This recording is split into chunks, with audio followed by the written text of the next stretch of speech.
Meron na lang hanggang Mayo 12 ang mga halal na opisyal para magsumite ng kanilang Statement of Contribution and Expenditures o SOSE.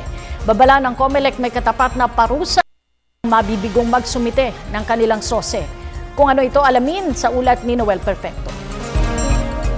Hindi na palalawigin pa ng COMELEC ang huling araw ng pagsumite ng mga kandidatong nanalo nitong nakaraang halalan 2013 ang kanilang Statement of Contributions and Expenditures o SOSE sa Mayo 12, 2014 kung ayaw nilang mawala sa kanilang kasalukuyang mga posisyon sa gobyerno.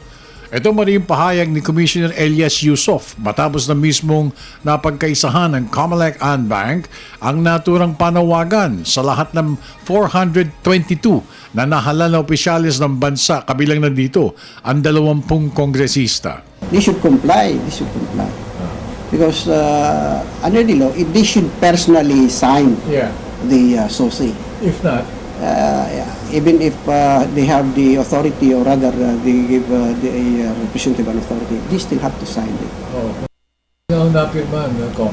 What ano mangyayari? Hindi siya makakopo. Yeah, they should back it. That's the Ayon kay Commissioner Yusof, ang mismo nag-atas ng ito ay ang DILG, COMELEC at Speaker of the House bilang paalala sa lahat ng naapektuhan na maaalis sila sa kanilang mga opisina kapag hindi sila nakapagsumite ng tamang SOSE at dapat pirmado nila mismo ang mga ito.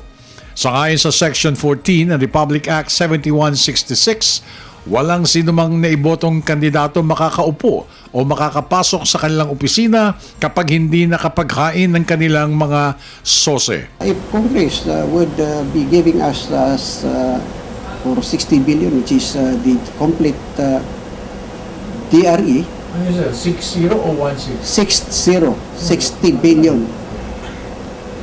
But we also give them some alternatives if we want to use the cost and an additional machines to be so it will be leisure because we did not already buy the all because it's already ours. So 80,000 pesos is already ours. Samantala, isang steering committee ang binuo ng ANBank para bantayan ang paghahanda ng ahensya sa parating na presidential poll sa 2016.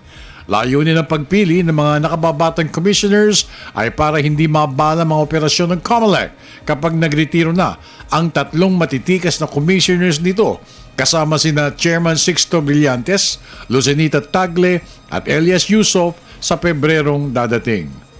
Para sa Telebisyon ng Bayan, ako naman si Noel Perfecto.